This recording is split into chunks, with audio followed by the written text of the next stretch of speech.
What is going on today, guys? It is Saturday, April the 7th. It is a beautiful day here in Prince Edward Island. It was snowing overnight, but it is now all melted away, and it is somewhat starting to look like spring. It is, of course, a Weekend Rewind number 10. This is the show where we cover everything that was the week of Jack of all trivia, as well as the Schmoedown. Today, we have an Alpha Alliance themed panel. As you noticed, 2 weeks ago, we had a Atomic Nation represented one. As well as a week before, we had Apocalypse, and now it is Alpha Alliance to make their presence known in terms to set up and hype up for the inevitable Game of Factions match to take place on April 14th. First up, he's making his second appearance in a row. That is, of course, the Maestro, Jake Marignoni. Jake, how are we doing, man? Yeah, doing pretty well. So it's like last week, it's 3 in the morning over here in WA. I'm really tired. I kind of want to go to sleep, but I love Jack of all trivia so much that I'm staying up for this. I'm looking forward to it. I hope everyone's not getting annoyed that I'm on. I'm getting tired of just seeing my face. So hopefully people will forgive me for that. But I'm happy to talk. Well, the dedication is very much so appreciated. I don't know if I could do the same thing. But speaking of people who have been on this multiple weeks in a row, this guy had a streak for a little bit, and then he had a hiatus there. I think the last week and the week after. That is, of course, mashed potatoes. Caleb Hansen, how are you doing, man? Doing pretty good. I'm the token not Alpha Alliance member here today, so that's going to be interesting. But yeah, I was out of town last week, so I wasn't able to be on. I was actually on the road. We stopped for lunch, and that's how I was able to watch some of the rewind. Yeah. But yeah, so I'm here this week. We'll see how it goes. Yeah, joining us as well today from the Alpha Alliance. You would have found him on the match we had on Monday, Jukebox Heads Up Part 2. That is, of course, El Lobo, Jim Green. Jim, how are you doing, man? I'm doing good. Did not feel good losing in the first round to Russell, but I think I had a bit of the Caleb syndrome there. So rough week for me. Rough match. Oh yeah, I really hope that's not what we're calling it. Caleb syndrome. So we do have one more panelist that will be joining us in a little bit. That is the Titan Chance Ellison, the winner of that match. But we're gonna wait until he gets on until we talk about Jukebox Monday. So we are gonna skip right into Tuesday, and then we're gonna go to the three-way that featured one of the very own panelists, Jake Marignoni, taking on the Big Booty Daddy, the villain Haven Pendergast, and Wicked Pissa Jeff Pickering, all the way from Boston. Boston. It's from Boston. Boston. So it was my overall thoughts on the match, it was kind of a low scoring round one, but the questions were like tough-ish. It was definitely ones that for guys that have like competed in the league like multiple times. Round two, they got Keira Knightley and Jeff just completely woofed, said the wrong Star Wars thing, and then Jake able to get the W there in round three, breaking the goose egg, getting to be 1-1, I believe. So I want to go to Jake first. What were your thoughts on the match? And I mean, it's got to be pretty impressive or pretty happy to be able to shut up Haven. It reminded me of the team match that we had last week. Because I don't know, Haven's so I've said this a lot, and he is annoying. He gets on my nerves. He wants to make NWO a thing, and it's already named after a faction. He can't come up with his own faction. He has to name it after a faction from WWE. I mean, come on. And his getup, he was wearing a bunny rabbit. Like, I thought that was very weird. He was going as Donnie Darko, Frank the Bunny Rabbit from Donnie Darko. But that was definitely absurd. And to be fair, he did okay. He did okay in the second, and he did roughly fine in the third round. But I just wanted to personally get rid of NWO, and my target for of destroying them is not over yet. But this was a good step in beating their manager. Absolutely. Jim, I'll go to you next. Your faction member, Jake, getting the big W there. Obviously, with Keira Knightley in round two, one that we have not seen before, and like for me would have been a weakness, but obviously, I mean, she's been in like some big franchise movies, some romance stuff, some period pieces. How would you have fared out in round 2? And is this match any differently if it's maybe just heads up between Jake and Haven, or maybe just Jake and Jeff? Definitely not. I had complete faith that Jake was gonna win. I was texting and watching another video at the same time as watching this match, because I just didn't really have to pay attention because I just knew Jake was gonna win. So I personally I think Keira Knightley is Pirates of the Caribbean and Bennett like Beckham. Other than that, I don't know any Keira Knightley, so they did better than I could have. So, but yeah, I just knew Jake was gonna win. So it wasn't that really suspenseful of a match for me, because I already knew what the match outcome was gonna be before they even recorded it. Yeah. Caleb, over to you. You were one of the co-hosts, and you were the question master for that match. How did it feel with the round 1 being so low scoring, and then Jake being able to strengthen his lead in round 2, as well as if you guys watch the edited version of the video, Kane is reminding me here in the chat, that wicked promo that Jake put out, that was pretty gosh darn impressive. So what were your thoughts on the promo? Oh, that promo was awesome. He sent it to me I think the day after, and I watched it, and I was pretty excited about seeing that actually get put into the video. That was a lot of fun. I especially like the way that Kane did it, and then also used his entrance music, or his promo music, for when he won. That was pretty awesome. Particularly enjoyed when he killed the kangaroo. That was a lot of fun. And in terms of the match, I don't think it would have gone any other way if Jeff wasn't there. I mean, in round 2, he literally didn't get a single answer right. The wrong Star Wars movie. Yeah, he said the Clone Wars. He said the Which Clone is not Wars. even like an official episodic film. He said the animated one. So there's that. In terms of the question difficulty, again, that's also subjective. There were definitely some. I think I commented on it in the video when everybody was like, "Oh, those questions were so hard," and they all admitted that there were at least 3 or 4 that they all should have gotten. That only Jake got. That I should.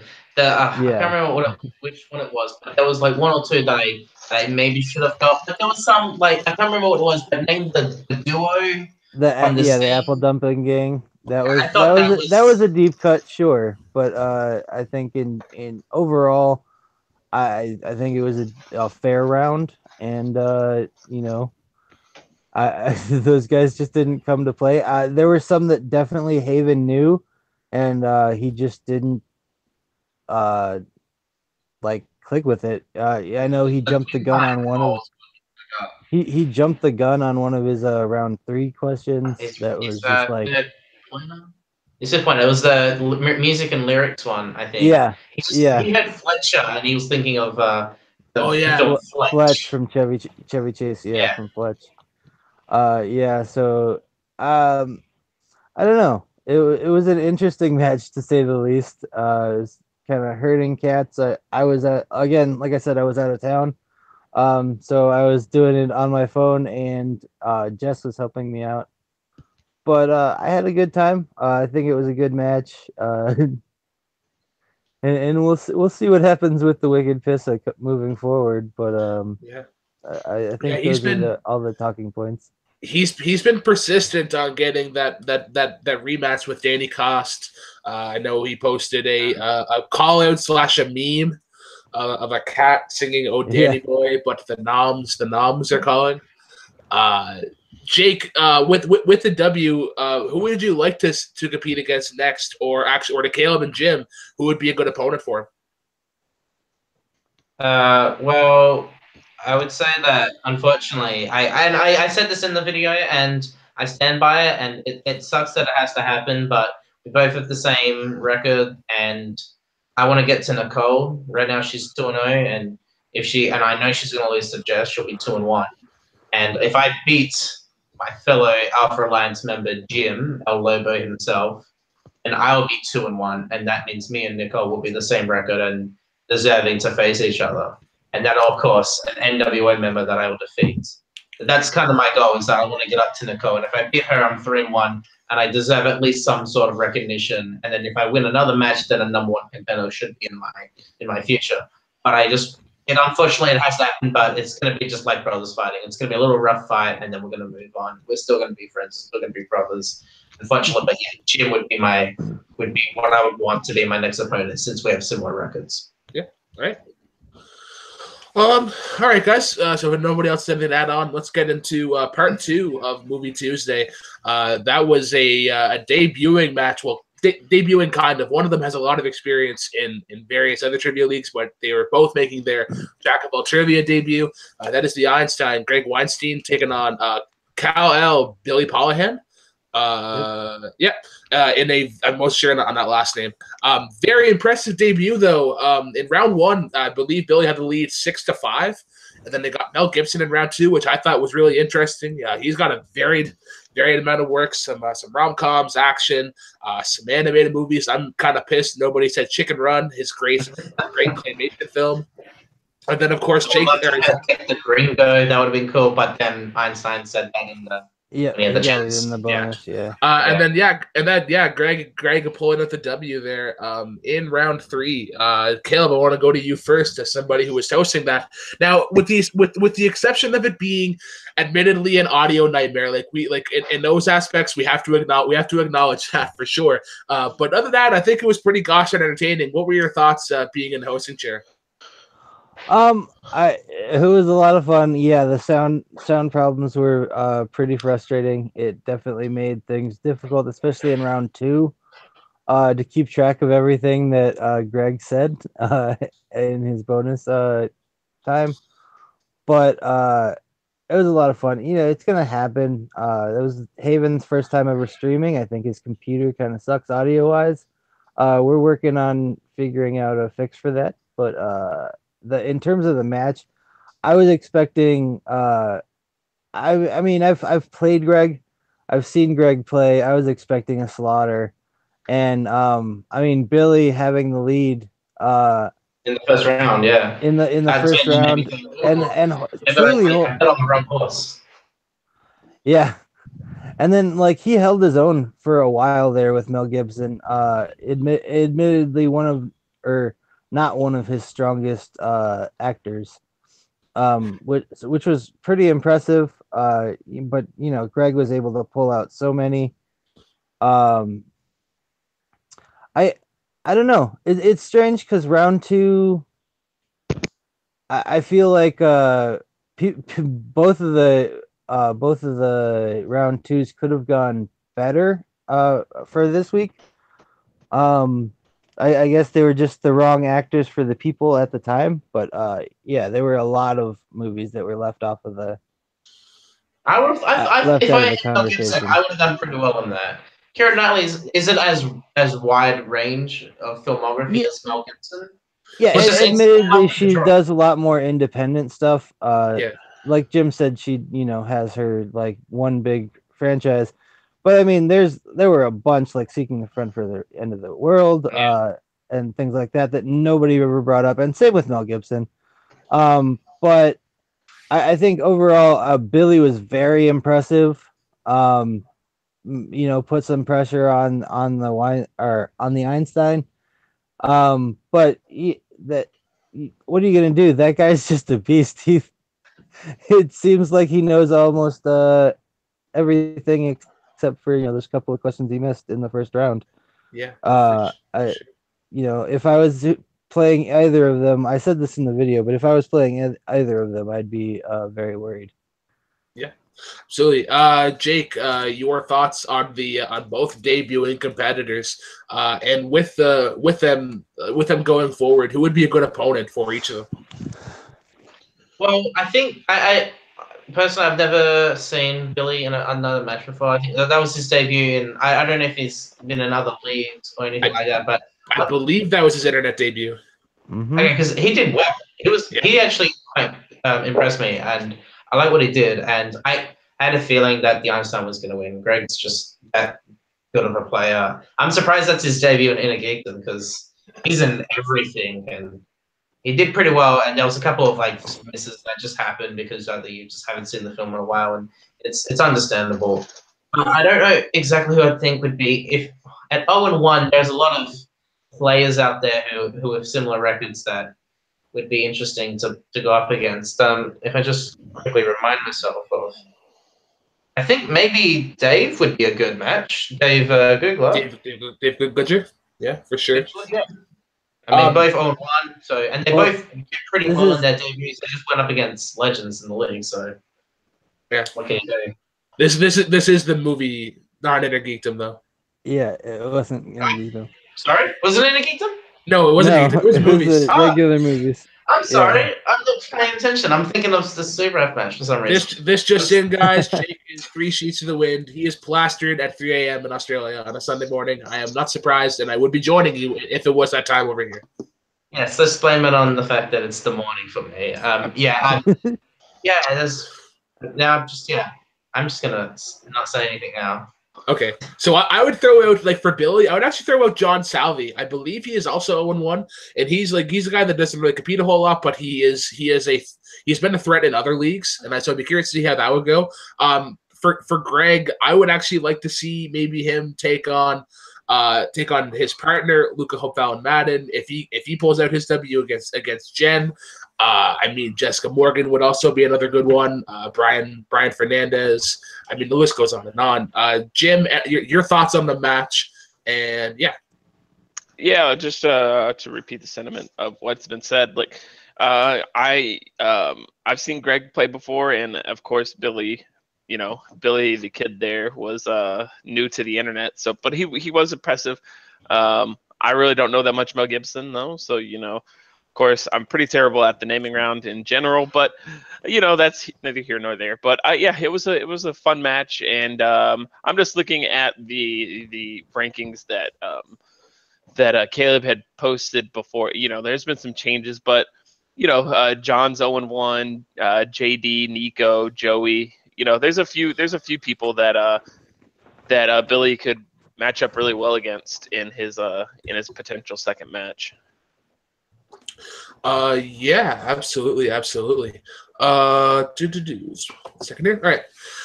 So with that, guys, that does cover Movie Tuesdays. Wrestling, there was something, but it was moved to Thursday, so we'll kind of chat about that right quick. That was just a WrestleMania preview. We had myself, Malcolm, Haven, Nico, and Harry Broadhurst was on there. It was actually a very fun panel amidst Harry's phone just rage quitting 4 or 5 times.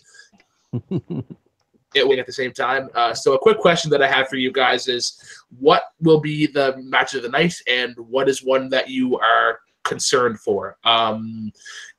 Jake, let's go to you. Are you a wrestling fan? Simple question. Simple answer: no. Okay, Caleb, over to you. Caleb. Oh dear. My speaking of phones being bastards, I didn't hear what the question was, but yeah, that show was a lot of fun. I caught like the last half of it, I think, and it was I watched it through. It was a lot of fun. The question that I had for you in the was, chat there a little bit. Question I had was what will be the best match of WrestleMania, and what is the one that concerns you the most? Oh, hands down, it's going to be AJ and Shinsuke Nakamura. It's gonna that's gonna be it's not gonna be the main event, but it's gonna be the match of the night. 100%. Yeah. Any matches on the card that concern you that could be duds? I mean, yeah, that the one that Henry and I think you also predicted would be the main event, the Roman Reigns versus Brock Lesnar. Yeah. I'm not looking forward to, like you said, I think I said this in the chat, 15 minutes of spears and F5s. It's going to be really boring, and I hope they don't draw it out. I hope they do end up going the Goldberg Lesnar style sprint. of Yeah.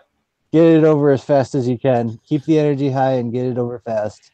Yeah, 15 minutes of F5 spears and ooh, Jim, Spears, over to you. super punches. You could throw some of those in there. Yeah, Superman punches. I'm sure there'll be like 12.5 suplexes. Jim, over to you. Your match of the card and one that could very well be a dud. Well, of course, everyone is going to say the Wrestle Kingdom 10 rematch of AJ Styles and Shinsuke Nakamura. I think two that I want to say to keep an eye on, because they're multi-person matches, and usually, that's like an eye roll, and we kind of know the outcome of one already because obviously story. The Miz, Seth Rollins, and Finn Balor triple threat I think could be really fun because people shit on the Miz, but the Miz is one of the safest, best. Like, if you give him somebody to work with, the Miz can put on great matches, and I think those two that he's with are, known for having great matches. The other one is in the same ring. You're gonna have Kevin Steen, El Generico, and Bryan Danielson. I mean, like Shane McMahon's our there. Legends. Shane McMahon's there, so he's gonna do his stuff, but.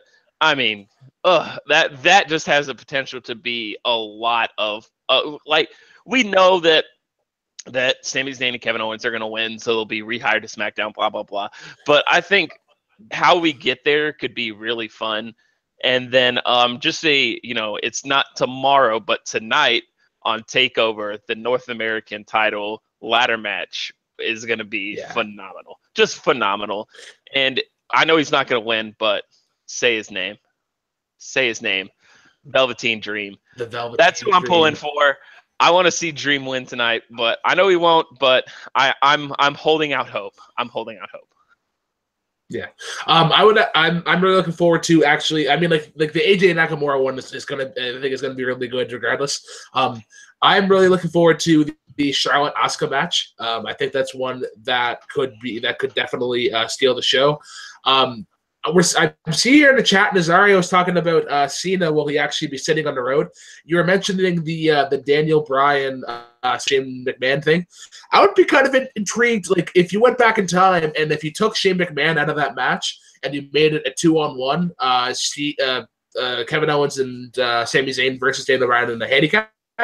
And then you have like John Cena come in to like save the day. I think that would be kind of cool and to give a purpose for him. I'm not sure how well it would go over. There might be a mix of pop and booze, but I'd just rather that as opposed to like Cena just kind of sitting there, like potentially facing Undertaker, which I really don't want, but I guess a lot of people do. And then that, as well as NXT, Jim mentioned as well with the ladder match for the new North American Championship. I'm very excited to see Johnny Wrestling take on Tommaso Ciampa, hashtag DIY Civil War. So that's going to be really cool. But enough about wrestling, guys. Let's get on to Thursday, IG Thursdays. We had a double header. First one was a very big feud, I guess, in various leagues, and they finally got to compete in IG. That was Malcolm the Crusher, Goldie Lay, taking on Subrath, the something politician. A politician. So it's the subsidiarians. The solidarity politician. Definitely one of the most unique originality. And what was a pretty evenly matched. Like, I know it was 4-1 coming out of round one in Malcolm's favor, and then you saw Malcolm actually spinning away from MCU, something that we never really see. He got MCU. DC. Yeah, he got DC. Malcolm's he had MCU. Gave him MCU. It was destined. Subrath got player's choice and selected. And then he picked a DCEU. Yeah. No, just DC. Oh, just DC. Yeah. But and then there was a really interesting scenario in round 3 where even though Subrath got 1 point with his first quote, he could have got a win if he banked that Rocket Raccoon quote from Guardians of the Galaxy. So Jim, while you're eating your hamburger helper, I'll go to Jake first. Jake, your thoughts on the match, and what do you think? Malcolm won. I knew it was gonna happen. All right, yeah, that's not. was gonna check that. Let's just move on to the next match because I think, yeah, I mean, Subrath is pretty good. Sometimes he just has those. He has big gaps, and Subrath's he's one of the genuinely nicest guys. He does so much behind the scene works for all the leagues, like Movie Battleground and Worldwide Movie Games. So he does a lot of good stuff, and he's got good knowledge. It's just I think when you go up against someone like Malcolm, who is just one of the best, and just he's such a good player, and he comes from New Zealand, so there's some good. He has a cousin entry from Australia, so I kind of had a feeling that us down here in the Southern Hemisphere just have some good knowledge of film. But yeah, he's pretty good, and I kind of had an idea that Malcolm was going to win from when the match was announced, but Subrath did impress, and both these guys are really good, and the feud, and I only found out until I watched the match, but Subrath's a member of NWO. Supposedly he's also kind of sorta like it's kind of like the ring rates. You're not really sure if it exists or if it's just like if it's just kind of like an illusion. Caleb, I want to go over to you. You unfortunately were the lone host of that match. I do feel bad because I feel like I think I was asked, and I think I footage arrived halfway through. I think date night was that night, so I had to pass up. So yeah, Caleb, your thoughts on the match, and does this match feel a lot different if Subrath banks the round 3 quote for the win? I mean, he wins the game. Yeah, if he had hit that. Slight correction. He got, I believe, 4 points, and Malcolm only got 1 point on his on the round 3. Yeah. I so think it was Malcolm had no way to win if Subrath had hit that quote. That Blade 2 thing kind of hurt Malcolm, but didn't really hurt him. Yeah, it definitely did. I mean, obviously not. He won, but but yeah, I feel like Subrath kind of came in really rusty and just got, I don't know, unsure of himself or something. Because that round 1, he wasted all of his repeats in round 1. If he had those repeats, I feel like we'd have a different winner. Honestly, with how round 3 went. That's I would have to agree. Like watching the match, I was very surprised to see him use the 3 repeats in round 1, considering that he's had like a lot of experience in the various leagues. Maybe he's just used to the format of other leagues where they don't really have repeat rules, where it's just more so kind of, I don't know. But yeah, I think I think it comes down to maybe a little bit of that, but also just he hasn't been around, and he's been busy, doing real life things. So getting wedding stuff done and stuff. Yeah, don't absolutely. Get married, guys. It is a trap. Weddings are the most exciting thing and the most stressful thing that you will ever do. You guys know that my job is shooting wedding videos. Really? I did not know that. Yeah, it's just I finished a wedding 5 hours ago. Yeah, this is what I do Saturday nights. Okay, cool, fun. Yeah, no joke. Yeah. So yeah, definitely don't give Jake any work. Stop getting married. Stop giving Jake money. Okay, so Jake, I have a quick question for you then. What was the, like, without giving away names, what was like the most interesting moment at a wedding? At a wedding? I one that you taped. There was it was an Asian wedding. It was I think it was Indian. It could have been. I think it was a Malaysian wedding, and the ceremony happened when the reception started, and there was all this tradition that they were doing, and one of the traditions was, I think it was the best man, or it could have been the groom, or it just could have been a random person. He had a machete and he had to stab a coconut. Interesting. Yeah, that's kind of on the floor. It was on the floor, and he had to stab it. And I was very close to him, and I had to get the shot, get the wide of the coconut getting hit. Nice. That's cool. True story. True story. Interesting. Crazy. There's some great stuff that you find with that. Like, I've been to a Macedonian wedding. I was at a Turkish wedding last week where all they did was dancing for 5 hours straight. It was insane. All this bunch of traditions and cultures. It's a fun job. Cool. Cool. I would say the most obviously apart from the actual getting married thing, one of the coolest thing that we did was we had hay bales stacked up. Like we had it was 4 and then there was 9 and then 4 and then 1 and then Sue and I got up on the very top and then we had the bridesmaids and then the groomsmen. We all got up and did photos. It's really cool, although it was really cold and windy, but it was some really nice photos. If anybody who was a friend of me on Facebook, you can probably find those photos in there. They're pretty sick. But enough about weddings and all that fun stuff. Let's get to the number 1 contenders match. A match that has been pretty well anticipated since Robert joined the league. We're of course talking about the Hobbit taking on the Sandman. And I feel like if both competitors got the luck that they did in round 2, if Sandy doesn't pull Middle Earth, I feel like this match is a lot closer. But unfortunately, Robert pulling out the W via TKO. Sandy being only a word away from putting it back over on Robert's side. Jim, your thoughts on the match?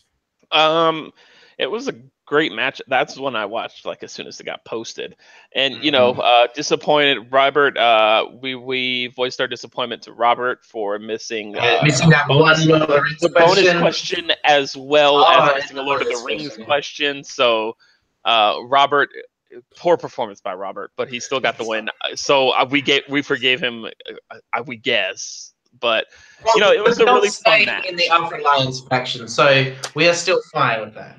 It was a fun match, though. I think Sandy just did not get a great category in round 2, and in the Suprath and Malcolm match, that round 2 can mean everything, and he made his way through it. But I think if he got a better category, if Sandy got a better category in round 2, it could have been a completely different match. Yeah. Jake, over to you. That round 1 bonus question was definitely a fuck you. I saw the question and the answers, and I'm like, yeah. Didn't even realize. I forgot that non-MCU movies were got multiple Academy Awards. How many Marvel films have won on Oscars? And I knew Spider-Man 2, that one, Best Visual Effects. I'm trying to think what other Marvel film, and I have to put Marvel in quotation marks because you do not think you always forget about Big Hero 6. Yeah, it's one of those films that you just forget because it's that's a Marvel film. I don't think you have to put it in quotations because it's a legitimate Marvel comic that it's based on.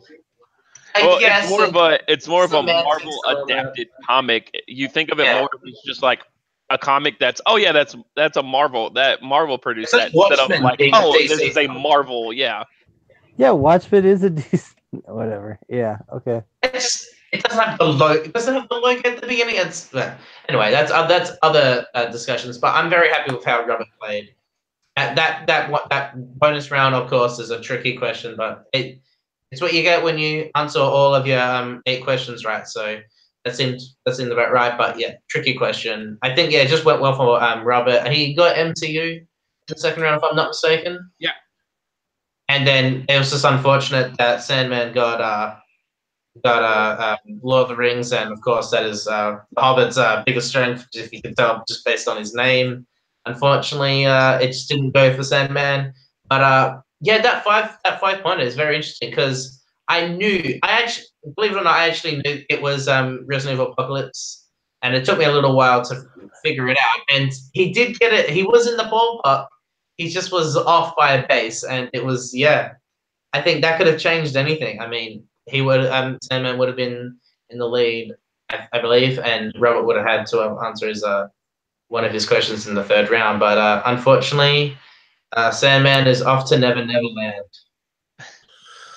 It's an unfortunate way to put it, but yeah, he's kind of back down totem pole, working his way back up. Although Caleb, and my question to you is, he does have that magical free-for-all W, which gets him a title shot in the division that he chooses. I mean, we're coming up now to about 3 to 4 months since he's had it. is there a possibility of him pulling it out for the championship match, or do you think that he is going to hold it off for maybe movies or maybe TV? I think, it's hard to predict. I do think IG. This might be me just being, a little bit biased, but I do think IG is where the belt that Sandy wants the most. Yeah. But then again, I don't think I think he could get back there and win it without it. Yeah. But I think it's pretty likely that we'll see him use it. If not, I'd be surprised if he didn't use it at the championship match. in Infinity War celebration. Just a question. What do you reckon is Sandy's biggest strength? What is the one do you reckon he would go for? Just out of everyone's speculation, would it be Indicator? I would say IG and TV. Like even though he didn't compete in the tournament, I feel like because I can't say I don't know. I can't, as much as I want him to compete in Jukebox, I'm not sure because he is 0-1, and then he got to the semifinals and then lost. So I'm not sure if that's one that he'd try and take a stab at. But I feel like either movies, TV, or IG would be the ones that he'd go to. I mean, he hasn't competed in wrestling, I don't believe, either ever or in quite a long time. I don't know if he competed back in the Schmoes Bros days. I believe he did. I think he had one match in wrestling. I could be wrong though. And we've seen in the free for all, he knows he's so well rounded. He survived the majority of he survived from the first round. Yeah, he was number 2 to be announced and made it all the way to round 12 and knocked out everybody. Pulling the Shawn Michaels there. Yeah. Or the Rey Mysterio. Or the Mark Andreyko. Yeah, yep. He got his own he got his own XX5XX. It was pretty impressive. So yeah, I think IG would be where he's the most well-rounded, where he's the most confident that he knows what he knows. But yeah, I guess I'd say IG, and then second would be movies, then TV, music, wrestling. Yeah. But that's just shooting off the top of my head. I don't have any statistical facts to go against that or to verify that. And then in terms of the match, I thought it was really interesting. I'm really proud that I got to stump Robert with another Lord of the Rings question. This is the second time. I'm so happy with myself. Yeah. But then he even admit that he got confused by the first question that he got wrong. I think he misheard it or something like that. Yeah. Yep. He said Éomer was the the leader of the King's Royal Guard, and it was Hama. Yeah. So he knew it immediately after. He just said the wrong thing, but still feels good. And yeah, I don't know. This Thursday there was a lot of stealing going on, which was fun. I believe both Robert and Sandy gave up at least one steal. And same with Malcolm and Subrath, they both gave up one or two. So there was lots of action going on in round 2 that I was pretty happy about. I feel like if Sandy was going to use the free for all win, the immediately after Chance plays Robert would be the time to use it. If he doesn't, I wouldn't be surprised if he doesn't. I do feel like we've got that extra match ready whenever he does decide to use it. And for everybody else that's writing questions, I think you should have something ready. Because if Sandy doesn't use it on IG, it's going to be happening soon. We're looking at you, Haven. Yeah. Yeah, absolutely. So I do have some unfortunate bad news. Chance will not be joining us. I was trying to get an ETA on his arrival, and as we say over here, he dipped. So I do I do wish Chance all the best in whatever he is doing. But we'll go back in time. We're gonna go back to Monday in the Jukebox Heads Up Part 2. In what was a very entertaining match. I mean, like the matchups in round 1 were pretty interesting. We had Jim and Russell. We had Chance and Danny, which I thought was really cool. Some 2 young guys that were able to duke it out. Brian and Sandy, as well as Jeremy and JD. Even though, I mean, like I call a spade, that wasn't really close. But yeah, Jim, I have to ask you, how did it feel to be in that tournament? And I know you kind of had a heartbreaking exit there in round 1, but yeah, are you going to be listening to any more country in terms of preparing for your next match against Mark? I had a bit of a Caleb syndrome in that match where I felt like it was the perfect set of questions in round 1 that would allow me to lose. And not make it by, and then after the into the later rounds, I just was knowing all the questions that everyone else was missing. So yeah, it was a bit disappointing for me. Like, and then nobody. I guess I'm the only one that's down with OPP because nobody knew that question except for me and Danny apparently. So yeah, I think. With country, that was just, I knew it was Kenny Chesney, but you know, I didn't have faith and second guessed myself a bunch. But I think my limited country knowledge is definitely more than Mark's. So I'll be looking forward to that. I'm really looking forward to that match, to playing Mark later down the road a little bit. So yeah, but. You know, disappointing in the tournament there, whereas he kind of shined in the tournament. But I think I can get a W against Mark. Yeah. Thoughts on Chance upsetting Jeremy in that last round? I don't really think it's an upset. I don't think it's an upset. I think I have Chance is just so amazing and everything else. Can we really be surprised when he wins anything anymore? So, I mean, I'd say they're more even than it was like a massive upset. But yeah. Chance is awesome. I mean, just in terms of records, it's like they weren't even, so like it was an upset.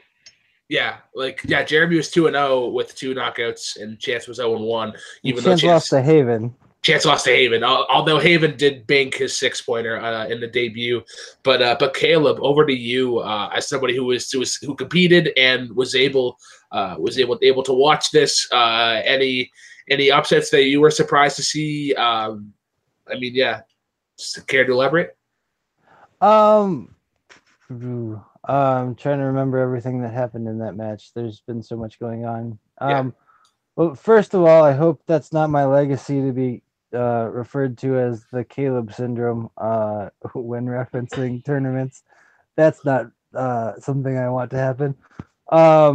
In terms of the match, I think Russell beating Jim was a bit of an upset. Jim's had a strong performance up to now, and then getting knocked out in round 1 sucks. It's really not fun, especially when like you said, that you end up knowing the majority of the questions after that.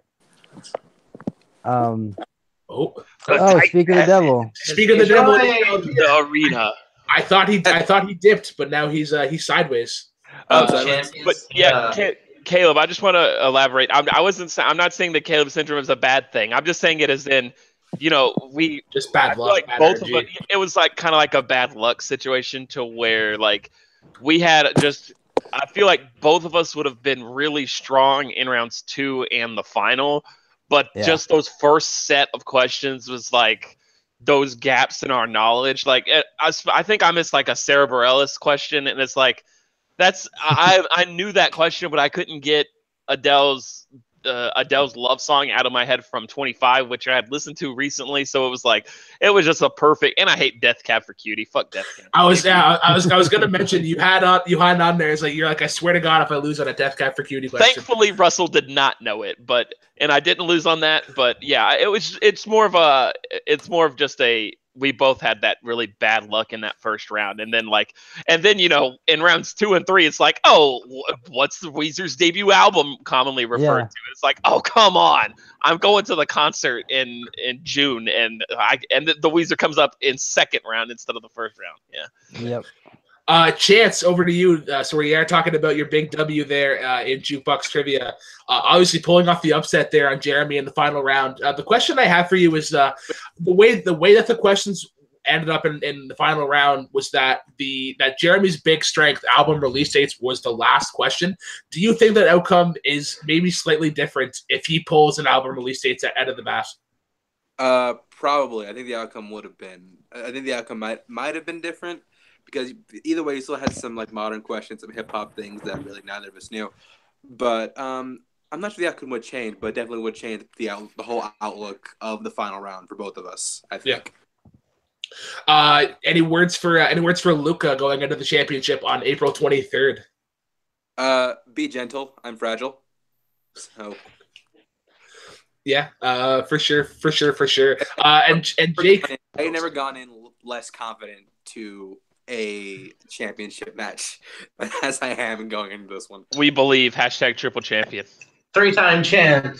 I don't know. This could be an inglorious one strategy where he's like, I'm gonna lose, guys. I'm gonna lose, and then just kind of sneaks in there with the W, and then it's like a free belt at once champion, which is fucking crazy. And then we need to debate whether or not we really need a speed round. I mean, do we need one? I mean, come on. Do we need the third round? Do we have to write it as well and say it at the same time? Jake, over to you as somebody who is going to be debuting in Jukebox pretty soon against fellow Aussie Michael Campbell. What were your thoughts on the scenarios? Obviously, with Chance pulling at the win there, some very impressive performances. What do you think about the competition ahead of you? Unfortunately, this is the only match I did not say I'm sorry, Chance, but I had a feeling you were going to win just because you're an Alpha Alliance member, and we know you are. Of the Alpha Alliance, you are. I think it's fair to say, Chance, you are the Alpha Dog. You have 2 belts. You're the Golden Child. So good luck going up against Luca. He's a tough SOB, and just it'd be great to see what comes next for the Alpha Alliance in the Jukebox Trivia, because we have had not the biggest of success, well, mainly in a geekdom and movie players, but I've been looking forward to getting into the ring. As long as they're all David Bowie and Fatboy Slim, I'd be happy with that, and I would definitely win. I couldn't fuck that matchup. But the Alpha Alliance will be supporting Chance in that championship match, and who knows, 3-time champ, that could happen. It's never know. Excellent. So with that, guys, that does cover our Jack of all trivia portion of the show. We now get into the Schmoedown, and it kicked off with a bang. We had a number 1 contender team match where we had Above the Line taking on MODOK, 2 of probably my favorite teams. They did wonders for me in Fantasy League last year, so they have always been some favorites. And a match that was going to be really close. I think.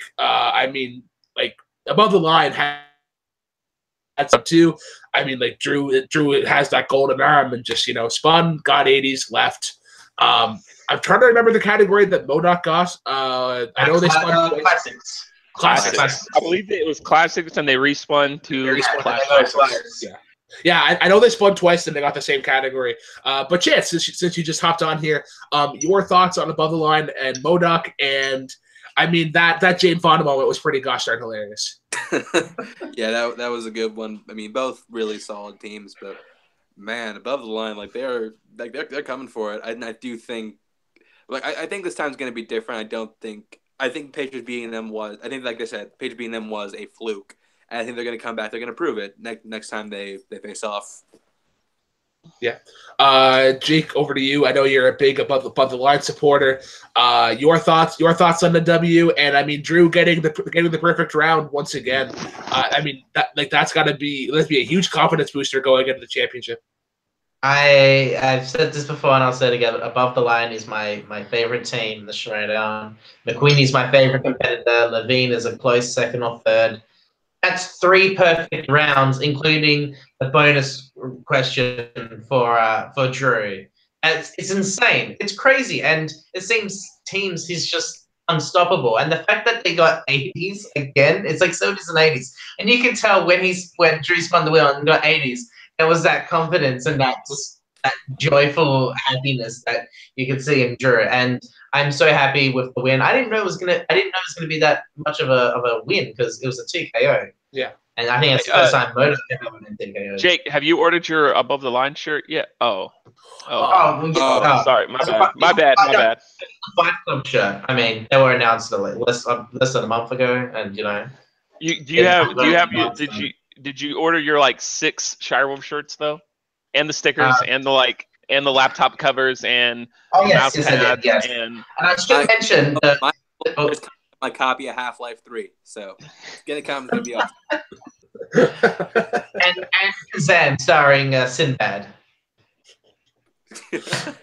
But I would say that also just to mention the Jane Fonda a hilarious moment by Sam, which is also great to see the feud is still going with Levine and Roka. I think he ripped off me when I did this exact same thing in the triple threat match against Hayden and Jeff. I did the exact same thing, and I did this before Above the Line and MODOK, so I think he saw that match, and he saw that I did that. Just saying, just implying something there, but it doesn't matter. MODOK, I'm Above the Line, I'm coming for the belts. They're going to win. They're going to win this time. The Patriots are going to lose. I'm looking forward to the match. It was a fluke. It was always been a fluke. The Patriots have been lucky majority of the matches. I just want to see them get the belts because Above the Line is the best team ever. As long as Denzel stays away from round 3, I think. No, they watched Remember the Titans, so they have not forgotten it. It was great. There's no holes now. There's no holes. This time. Jim, over to you. I want to talk about MODOK for a second because I know you're a very character-heavy person, and MODOK is known for having these designs, and they'll often compete while saying a character. It's worked well in terms of them beating the Nerds Watch, but it's also kind of it's held them back a touch whenever they were. Yes. Yeah, when they were Boris and fucking Tasha. Yeah, Natasha. Boris and Natasha when they lost to the Patriots. Do you think if they go in just like straight face, like we studied, we've done our homework and stuff, does this match get closer? And do you think that they're still going to be in title contention? Well, what's the fun in that? I mean, I don't think it would have been any closer had they just been like, oh, we're Gray and Matt, you know. I think it was. It's almost like in the Ultimate Schmoedown tournament where Wolves of Steel scored like 32 and still lost. Like Above the Line is just that good of a team to where I feel like so even if you have your best day, they're just gonna have an even better day. And then, I mean, I still stand by. Patriots got lucky with an way easier 5-pointer. Like, who directed a Charlize Theron movie from like 4 years ago? Yeah, it's like, who directed that? Oh, and then the Above the Line, your 5-pointer is, hey, here's this Training Day sounding Remember the Titans quote from Denzel and Remember the Titans from 2001. Like, I think the Patriots they're on a kind of they're a great team. I'm not saying they're bad, but they do seem to get hit like those like perfect question streaks because in the first match against MODOK, they had in that championship match, their 5-pointer was what city does Riley move to in Inside Out? And it's like, oh, that's a 5-pointer? What? Like in a championship match? Are you kidding me? Like, to be fair, MODOK got an easy 5-pointer. Yeah, so it's like, I think Above the Line will win. I just think Above the Line is just that great of a team, and they just got unlucky with the Denzel, the actual Denzel quote, and then they had the opportunity to steal on Remember the Titans question, and that I believe it was a steal, and they just didn't get it in the first Patriots match. So I think Above the Line is going to win. and then we'll eventually get Above the Line versus Shire Wolves for the titles because that just seems to be where it's headed. But yeah, I think MODOK's still a great team that will they'll be top that when Jim gives them their strength when they spin opponent's choice. Yeah. Caleb, over to you. I'm not sure if you're there. But yeah, like this is obviously a heartbreaking loss for MODOK. Who do they go to next in terms of getting onto the back to contention, and in terms of above the line going up against the Patriots? Is there any more mind games you think that they could do to maybe get into Patriots' heads? Is Caleb there? I guess Caleb's not there anymore. Caleb. It means Mike and there's no prep up. Yeah, I think he's taking a breather. I taking a breather? Okay. All right. We'll go back to Caleb whenever he hops in. So we will go on then to the Patreon match. We had Sassy Stacey Howard taking on. What was that? Nothing. Okay, I'm sorry. I'm not sure. I'm not sure what you said because my audio kind of cut out or whatever. Anyways, Sassy Stacey Howard taking on a returning RB3, Robert Griffin III, or not Robert Griffin, Robert Butler III. Robert Griffin III would have torn his ACL whenever he was walking in. And what was a very interesting match. It was a one point spread coming in around one. RB3 missing that weird Zellweger question. I'm surprised that he wouldn't throw in a G there. I mean, that's got to be common knowledge. Jim, over to you. Your thoughts on Stacey Howard and RB3? I freaked out when Protozoa began to play for the entrance of the sassy Stacey Howard. I mean, as a 90s child, and my love for Xenon knows no bounds, and my love for Stacey Howard's entrances and what she comes up with also knows no bounds. So when you combine the two, I lost my shit. So I've always had that soft spot in my heart for Stacey Howard, and now she's 3-1. So, but yeah, it was I loved seeing the match, and Stacey kind of handled it a bit. I think. What did she spin in round 2? Romantic comedies. Yeah, no, she got romance. Just romance. She got romance, and RB3 got picks her. And then RB3 just missed. There was so many missed opportunities for points for RB3 there, because I think I went like 8 for 8 on the Pixar, and he like the Incredibles question, and then Zurg, he had to go to a multiple choice just to be sure. And it's like, oh come on, it's Zurg. He was gonna say Zorg, which. Who knows if they would have given that, but that was a great catch in round 1 with by Stacey with the Zellweger, especially with the whole situations that we've been having. But yeah, it was a great overall match, and I'm ready to see Stacey play somebody a little bit higher with that 3-1 record to see if she could maybe work her way to a championship opportunity somewhere in the future. Yeah, and I mean, like that was definitely a veteran move by her catching that, because I don't even think the hosts got that.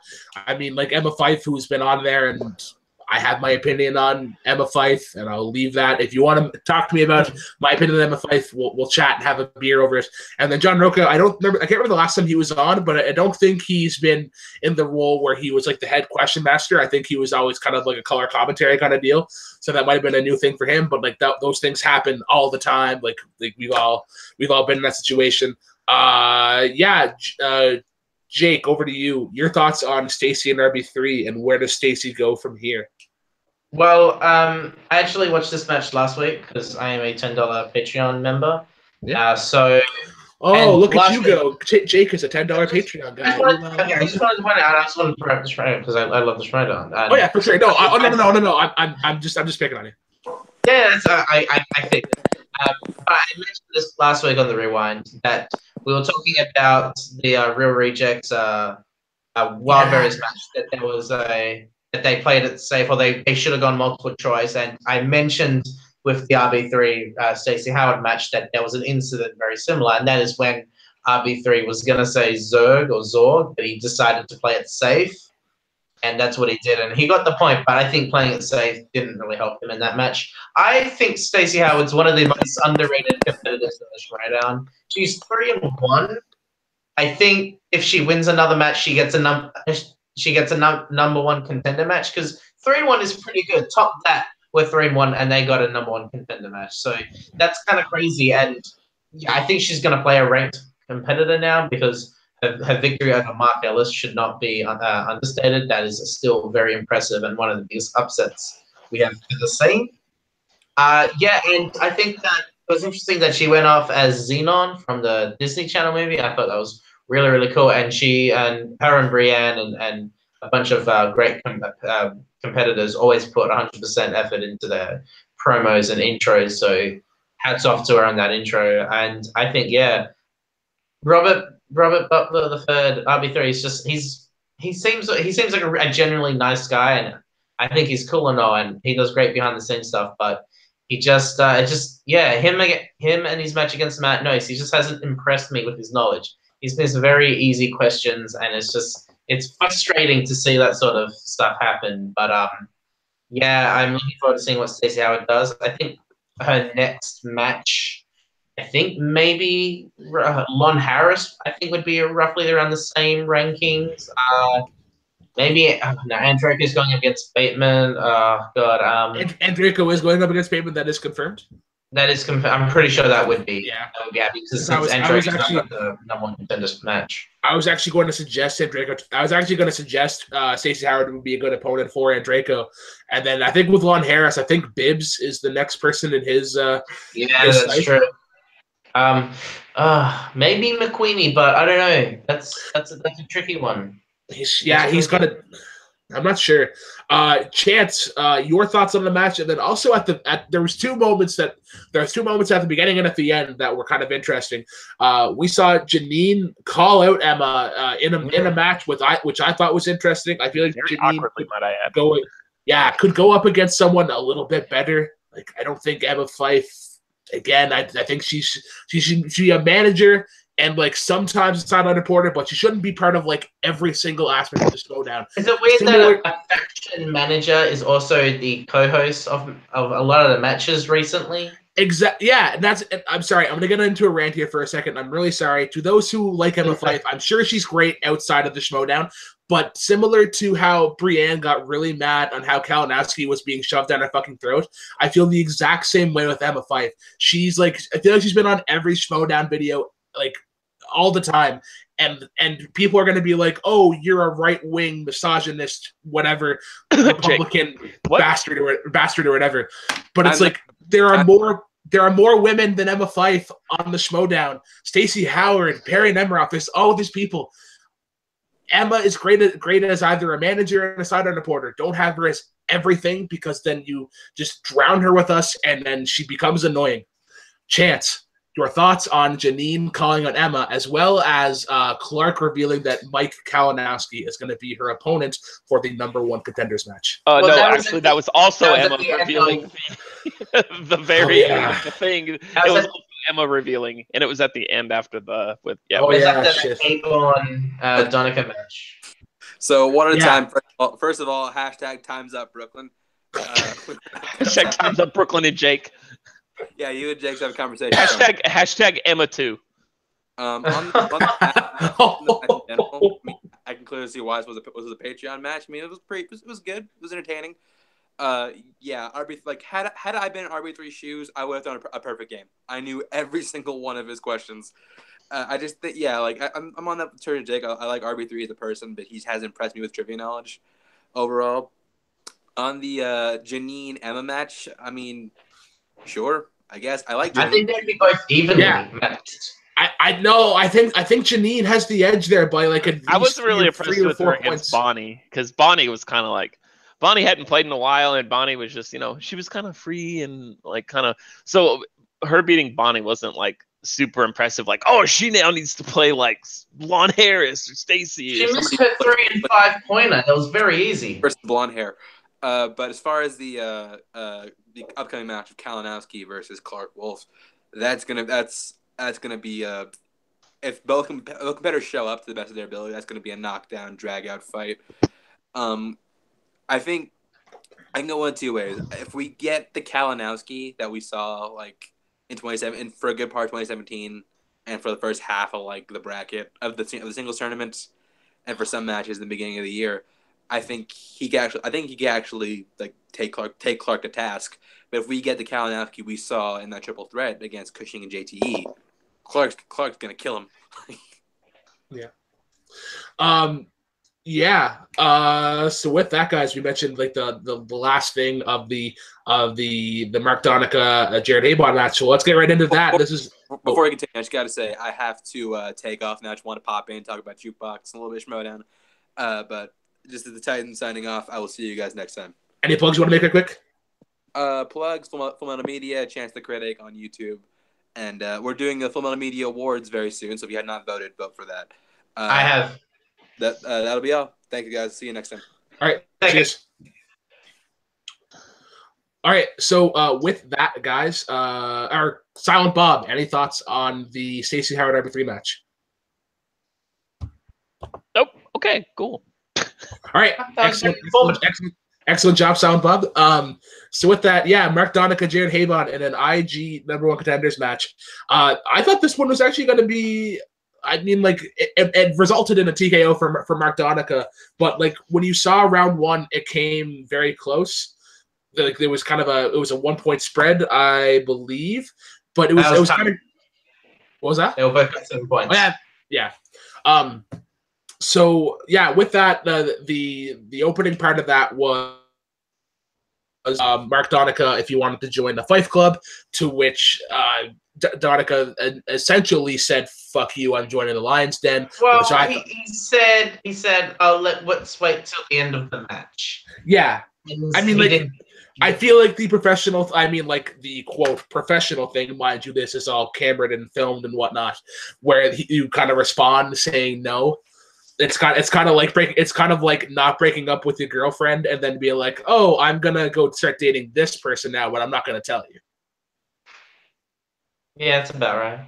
Yeah, it's kind of like that. Anyways, I think Mark Donica is awesome. Caleb, since you were just rejoining us, you are no longer Silent Bob. Your thoughts? Actually, no, I'll go to you last because I know that you haven't watched this match. Jim, over to you. Your thoughts on Mark Donica, Jared Habon. Mark Donica, obviously getting Star Wars in round two. One that was considered his big strength, but he kind of whiffed on it. I believe he went to multiple choice a bunch of times. And then Jared Habon getting what seems to be a very polarizing topic in Star Trek. And yeah, because I feel like it's either somebody's big strength or it's never like a middling one where the people are just kind of okay in it. So your thoughts? Thoroughly unimpressed. I'm sorry, but it feels like Inman is just gonna beat the hell out of Donica. Like after the 5-way, it was like I assumed Donica would win because he was really impressive in the 5-way, and Habon had a slightly lesser competition in his 5-way, but he was still impressive in his. And then they both came out flat. I mean, it could have been a bad day for both of them, or put that. But if going based off of that performance, like where you get your strength and you're having to go to multiple choice and you're still missing, and then you miss like every opportunity for steals and multiple choice steals, it's like Inman's just gonna like. I was watching that and I was like, Inman would know that. Inman would know that. I know that Inman's gonna know that. And especially like, Havon, don't wear a Harry Potter shirt if you're not going to know Nimbus 2001. I was just going to ask you about that. Come on. Like, that was for a 5-pointer. I mean, both 5-pointers at this point have been in that weapons, whatever wonky named category. Have both been Harry Potter questions, and they've both been ridiculously easy for if you've ever seen, like, if you've had one watch through of Harry Potter and kind of listed as a strength, you should know that. I mean, I can't remember her name, but she got a little antsy on it and said the Philosopher's Stone instead of the Resurrection Stone. Actually, one-time guest of the Rewind, Taylor Robinson. She was actually on here a couple weeks ago. No, not Taylor. In the it wasn't Taylor. It was the other. In Donica's 5-way. Keaton Machi. Yeah, there you go. she had the 5-pointer in that same category, and it was the Deathly Hollows, and she kind of got Oh yeah, she kind of got antsy on it and was like the Philosopher's Stone, and it's not the Philosopher's Stone that was destroyed. Resurrection Stone, very two different stories. It's the Resurrection Stone that's the size of a pebble. Very, Let's very just forget that, and it's not even a circle like it is in the thing. But whatever, put that aside. I feel like they both kind of had bad days, and I'll just write it off to them having kind of like bad days. But especially when I watch the match, and I know I'm kind of like, if I'm on the lower end, I'm not Chance or Robert or Grant or anybody like super big hitter in our leagues at it. So when I'm sitting there watching it and going, I probably would have beat either one of them right now. I'm like, that's not a great performance from them. So I'm interested to see what's going to happen with Inman, but I'm worried it could get ugly because Inman has experience in championship matches. So that on top of, Donica not looking great in that match and now being part of the losers den, that could be, recipe for disaster. Yeah. Jake, over to you. Your thoughts on the match, and I want to get your opinion on Star Trek being a polarizing category because I can't think of anybody where Star Trek is like okay. It's like people are either like diehards like Caleb, R&B. Oh, sorry, Caleb, you wanna? No. I was just hinting that like I'm not the best at Star Trek, but I love it anyways. Oh yeah, for sure. But is Star Trek just an overall category that the general IG population needs to get better at? I have a lot to say about this match, but yes, I will answer the Star Trek question first. I think Star Trek and Lord of the Rings are like the two categories that you're really, really strong in. You have someone like Inman and Burnett, who are just their biggest strengths are Star Trek, and then you have people like Cushing, whose biggest strength is Lord of the Rings. And there are some people who are okay with Lord of the Rings, and there's some people who are okay with Star Trek. I think Navarro is okay with Star Trek. I haven't seen him do anything that bad when it comes to that, and ask any specific questions wrong. He's pretty well-rounded. He's one of the best in-game players, I'd say. He was a champion for a reason. But yeah, I don't know. It's just I think it's just an easy thing of just watching the movies. There's a lot of them, but I think watching Star Trek would be easier than watching Lord of the Rings. Those ones are too long to watch. But I reckon watching a Star Trek movie and watching all of them would be easier. And I don't know, it's just simple plots and stories and characters. And I think it really comes down to character names and starships and what's the name of this? It's the Nebulon, whatever, NCC, whatever, Yeah, it's just Jessica piping up in the chat here. She's like, "Yes, Brooklyn, you need to watch Star Trek movies." And I'm like, "Yeah, I totally agree. I'm definitely one that Star Trek is like what." I know this person has competed in a bit, and I'm not sure if he's competing in the near future. But I think Jeremy Johns was middling in Star Trek and Lord of the Rings. I know in the 5-way when Inman got opponent's choice, Johns and Cushing agreed to give him Lord of the Rings. So yeah. There's just more I want to say about this match. Yeah, for sure. I would say that Donica got very, very lucky in his fatal 5-way, and that mainly came to the fact that Adam Halavik, I'm sorry, I don't know how to say his last name. Halavik was Adam. There was one steal that Donica got that Adam didn't, and if Adam got that steal, then they both would have been tied, and it would have forced Donica to get his 5-pointer. And if Donica missed his 5-pointer, it would have gone to sudden death, and there's more of a chance that Adam would have won that match. So I think Adam was a better in-game player than Donica, and I think it just came down to luck for Donica to win that match. But I did think he was going to win. I don't know if people would consider it to be a landslide that Donica won. I had a feeling he was going to win, and I knew that he was going to join the Lions Den even before he won the match because they were confident in his abilities. This match really doesn't matter because Inman's going to win. He's the best Inagigdom player. He's the champion, and I want to see him defend the belt at least once, so we know that he is an absolute beast and a champion and a worthy holder of the belt. But yeah, some of the Star Wars questions I thought were easy. The first letter of the Phantom Menace title crawl, he said war, and he didn't even let all the other choices he didn't even hear the other choices first because he went war, and I think that just stood out to him. That's Revenge of the Sith. It was war, and it was actually Turbo, and I knew it was Turbo, and I'm just surprised that Donica just jumped the gun, and I think that's why he played it a little bit safer. But I think if he should have gone multiple choice, because Star Wars is his strength, and even though he had specific questions, I think he had a feeling Jared would have not known, but he still won in the end, but it doesn't matter. Inman's going to defend the belt. Yeah. My comment on that question, I think it's kind of interesting to see where categories like Star Wars are going and like MCU and DCU, where like MCU and DCU are getting pulled a lot in Movie Trivia Schmoedown, with comic book movies being a strength for a lot of people, and then obviously with Star Wars having its own division, we get to see these new innovative and interesting questions like that one in the crawl. And I know Kane had a really good one in where all the movies like they pan down and then like one of them goes up. So I thought that was kind of interesting. Caleb, I saw you were kind of giggling there at my kind of observation. Your thoughts on these kind of obscure but also interesting questions that we're seeing in like Star Wars? I just think it's funny that you're calling those obscure when, like, I'm pretty sure I've asked that question like a while ago. Oh. No, yeah, I don't know. It gets tough, as you're going on, writing new and exciting questions. So they do get like tougher. I don't know. I think crawl questions should be expected at this point. Yeah. Especially with all hell, they did a freaking Iron Man match that ended up being like 46 to 45. So like they've used a lot of Star Wars. Mm-hmm. That's not even counting the missed ones. Yeah. So I don't know.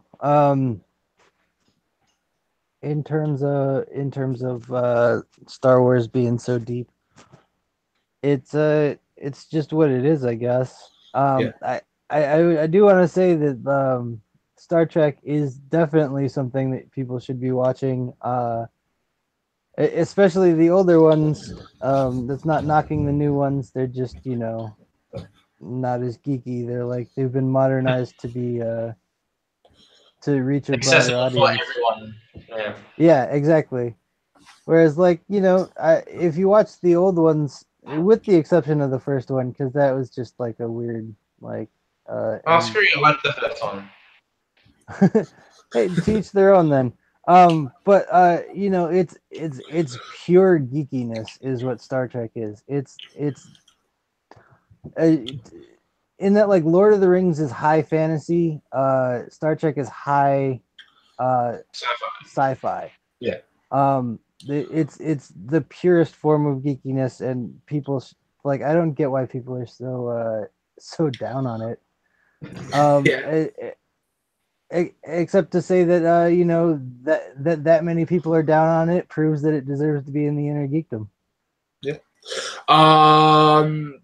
The question that I had for you guys, kind of relating to Star Wars, is that I believe it was announced that the part of the next Schmoedown live match, correct me if I'm wrong, is that the triple threat, Ken Napstok taking on Joseph Scrimshaw and Alex Damon? Yeah. Damon? Yeah. Yeah. Do we see Last Jedi questions on there? Definitely. I mean, it's been 6 months and the Blu-ray has just come out. I think that'd be perfect. And so spoilers and all that sort of stuff should be fine. And they did that with Rogue One. And they asked Rogue One questions in that, I believe in that that tag team match with Whitworth. So I don't know. But a little bit of a throwback here. They asked Blade Runner 2049 question while recording, when they recorded that championship match, Sam versus Harloff. It was like 2 weeks after it came out, because I remember Sam was pissed because he's like, I'm not a movie reviewer. That movie came out 2 weeks ago. So yeah, they were definitely asked to ask Last Jedi questions. Yeah, I think they've even asked one. It was the team action versus Above the Line. I think it was Andrew Guy who got the question, and I know that he missed. It was who was slated to direct the next the Lion King movie. That was the top 10 match at Spectacular. Yeah. Yeah. And that was I've definitely got a problem with those kind of questions. I think future movies should not be counted, like not have questions asked about. Like it has to have been released, in my opinion. Well, things could change. Like that Unless, day, John Favreau could have I been think like, the nope. only thing that you could say for future movies is if it has to do with reprisals, like who, like, I can't really think of any off the top of my head, but it's like who is going, if it's like if they announced another Tomb Raider, it's like who's going to reprise her role as Lara Croft in the Tomb Raider sequel to whatever. That way, it's sort of like a past and future, like a movie that's already been out, and it's like, oh, she's going to reprise it or whatever. But other than like just straight up, who's gonna? There's no guarantee that Alicia Vikander would actually be in it. Oh no, yeah, that's what I'm just saying. I'm just saying, like, as an example, like if she was gonna, it would have to be like its own separate category, like almost like a movie culture one. And then even then, it's just more so like who watches ET every day, or ET every day. Entertainment Tonight. Okay. It's like, oh, this person here. Call the category Mario Lopez. That works. Yeah. So it is at this time that I ask the lovely people in the chat. I believe, hopefully, those who are active in the chat are still here. Jessica, Sean, Brian was here for a bit. I think this Ario is here kicking around, and I feel like Kane's gone to work. I think Kane's gone to work. I think he works at 4. Brian? So I asked. Brian was here for a bit, but I think he headed out. So if you guys have any questions, feel free to ask them. I have a question for you guys. So if you have any, let us know. The question that I have for you guys next Friday, or this upcoming Friday, I guess, is the big old free for all. 40+ competitors enter. 48. Shot in a division of their choosing. My question for you guys is who is your favorite and who is your dark horse? And I'm going to answer that first. My favorite is actually Jeff Snyder. I know he's gotten a lot of shellac for being kind of like a complainer, but his with the exception of obviously Harry Potter and I think some animated, he'll be really good, and I'm hoping that he wins. And then my dark horse is actually a former guest on the Rewind, Robert Montano. I mean, his debut in Teams was really cool. Got the perfect round. Nice club, yeah. He's part of the Niner Club. But yeah, I think he's one that people often kind of overlook. So Caleb, my thoughts over to you, or your thoughts, on the free for all. Quick question: is the Arizona group going to be in the free for all? I believe this was already taped. Well, yeah, I know they're doing. I think it was taped like very, very soon, or just happened, or something. I just didn't hear anything about like all the Arizona competitors, be like Tim and Robert, Vanessa, Taylor, Dale. Like I didn't know if they're all going to be in it or not. Because I know they released some photos of them being at filming for the Jared Habon Mark Donica match. So I feel like that was filmed around the same weekend. And I know there were Take 3 guys that went over to be there. If they compete, good for them. Caleb, your thoughts on free for all favorites and dark horses. That's tough. I think like who's got the momentum right now? McQueenie would have the McQueenie and Roca would definitely have the momentum. That's true. But like I don't know if they've got the stamina. It's tough. Giggity. The free for all is so hard to the free for all so hard to pick because it's not like any other format. Dang. Okay, do you want me to go to Jake and Jim and I'll come back to you? Yeah, that's fine. All right. So I'll go to Jim first, and then the question that I have for I want to add a question to like everybody. If you want to throw in your opinion, go ahead. But if you win this, you're able to go into any bout that you want. Do you think that my who I reckon my favorite old dark horse?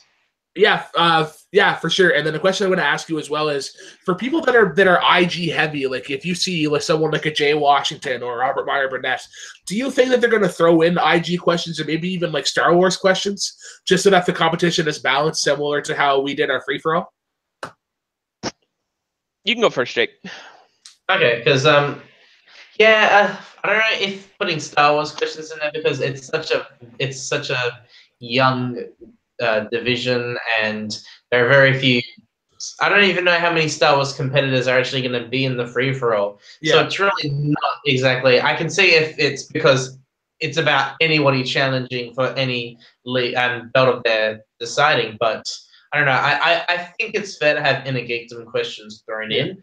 It's general movie trivia, and I feel that it is more about just just raw knowledge when it comes to movie trivia. But I think it'd be fair to say inner geekdom questions just so to give a shot to inner geekdom players, because I know Inman got screwed in the last free for all, and I think Washington and Burnett and all those type of guys, they certainly need some of their strengths if they want to win the belt, if they want to win the free for all, and I totally consider that. Yeah, like not quite 50-50, but I would say probably like 7 or 8 movie questions and maybe like 2 IGs. That would be a good balance. I feel like that's the ratio of how they do like scheduling movie matches in IG. I feel like for every like 3 or for every like 2, there's 1. So Jim, over to you. I definitely think they should include inner geekdom so Roka can cry about it, but whatever. I think my favorite and my dark horse are going to be the exact same person, and that person is whoever comes in at number 47. Because as last year proved, you don't have to exactly be great. You just have to come in super late and wait for Dan Murrow, John Roca, and all the other heavy hitters just to get knocked out on really kind of like them missing one kind of geeky question in some rounds. And but yeah, I do think it's just it's like the Royal Rumble, like it's exactly whoever you gotta wait to see who's coming in towards the end. Except not staged. Yes, it's not staged, but whoever comes into the end has the better chance. The later they come, especially with it not being staged, coming in later makes your chances higher. Yeah, I'd say, but my favorite would be is McQueenie. He's my favorite competitor. I've said this before. Like McQueenie or Sam being in it, but it could be like, Drew comes out at number 3 out of 48. So it's like, okay, then maybe not. But we're forgetting, guys. We're forgetting something. Whoever lasts the most amount of rounds, there is a reward. Get something, which it could be a number 1 contender match, or it could be, I don't know. That's t-shirt. My guess right now. McQueenie goes the longest, and they finally get a t-shirt for Drew McQueenie. That's yes. It'd be like, McQuenie, you got a number 1 contenders match. Fuck that! I want a t-shirt. Please give us all hashtag sexy ass beards. Yeah.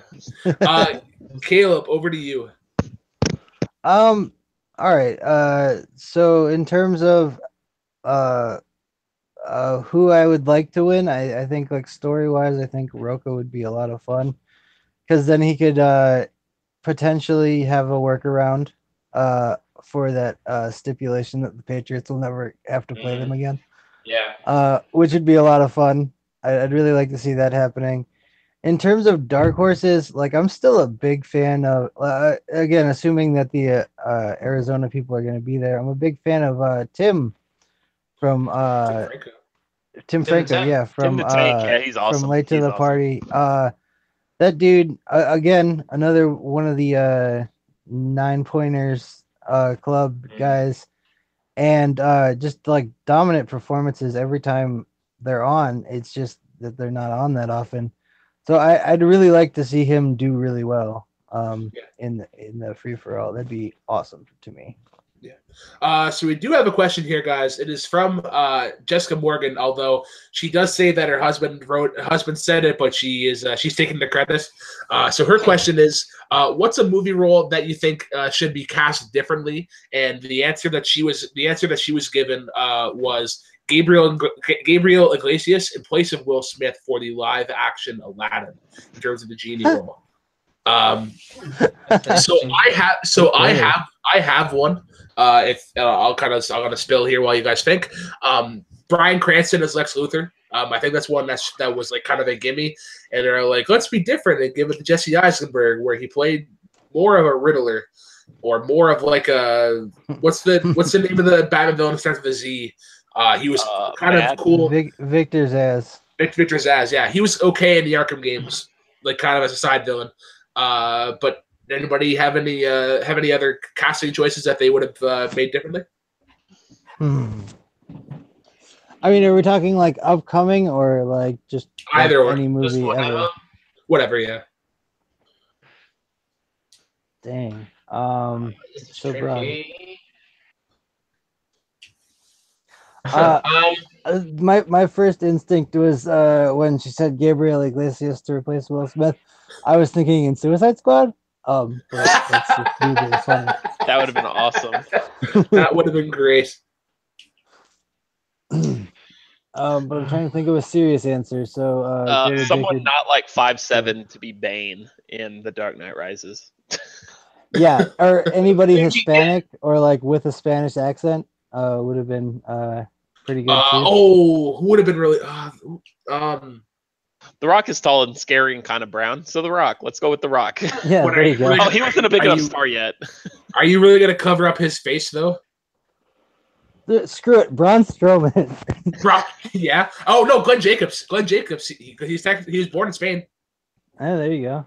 The big red. And you don't really need him to like see his face or hear anything. Oh, I got my you could answer. Even have Michael Cera as Shaft. Michael Cera as Shaft. He's not black. So we're just completely not taking this seriously then. Sweet. I can't really think of any. Let me just do some research and then I'll tell you because I feel like I just can't really think of anyone that I'm thinking of a movie where I'm like, did they look rightly casted?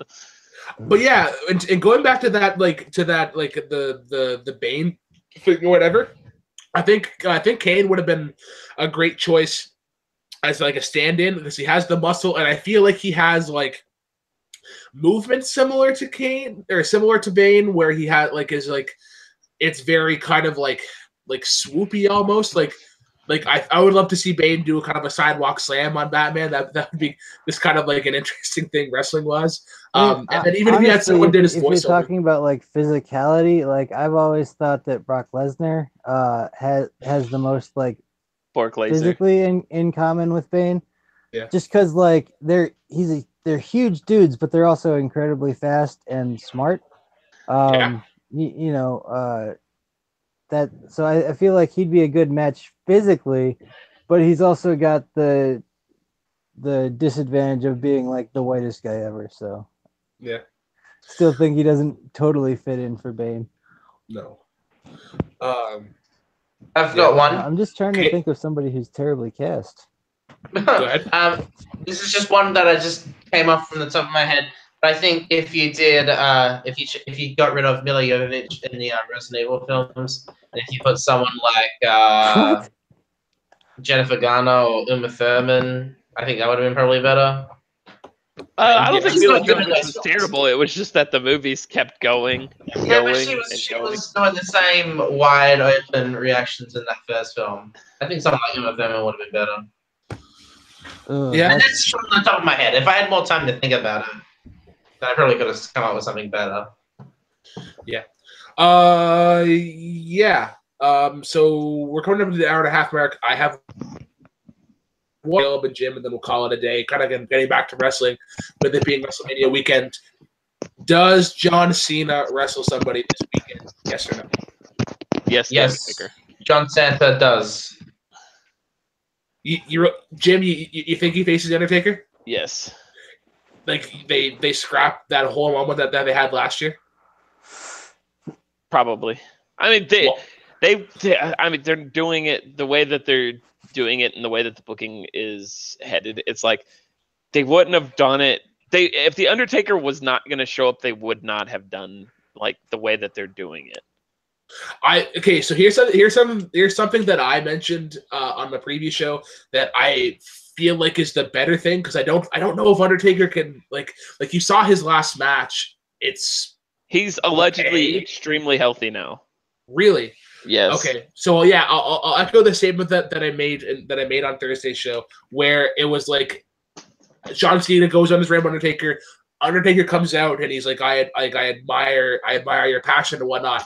I'm not going to wrestle you, but this person is, and he brings in like a protege or something, or he brings in somebody like maybe like an Aleister Black, or like if you want to go super weird, you can go with the Velveteen Dream or something, or but yeah. Caleb, any thoughts that you have to add on that?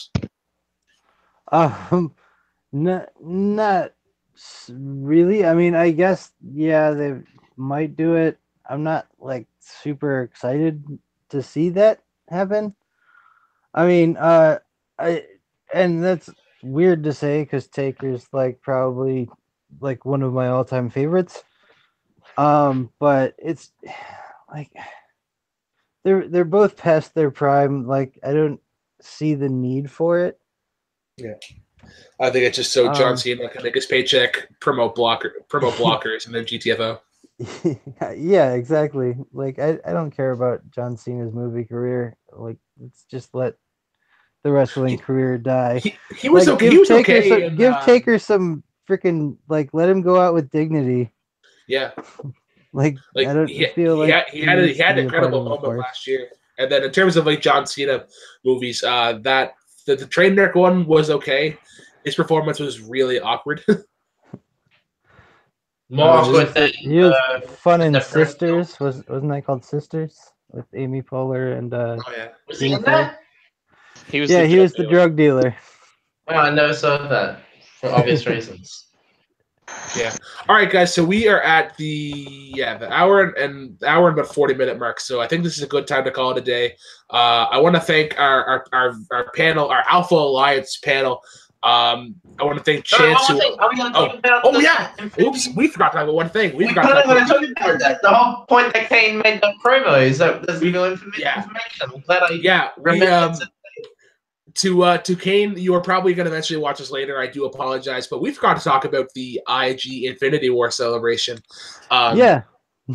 Oops, that was that was close. I mean, you forgot, but it's all good.